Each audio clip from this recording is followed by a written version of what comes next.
কবুল ও মঞ্জুর করে নাও, তাদেরকে আমরা হাবার হিসেবে রাখতে তৌফিক দিয়ে দাও। আয় আল্লাহ, নায়েবে রাসূলের ইজ্জত সম্মান বজায় রাখার তৌফিক দিয়ে দাও।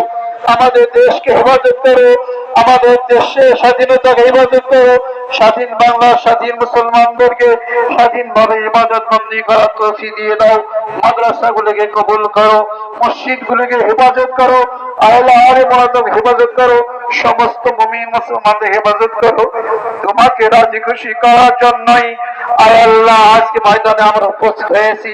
তুমি আমাদের পিছনে সমস্ত গুনাহ খাতা মাফ করে দাও।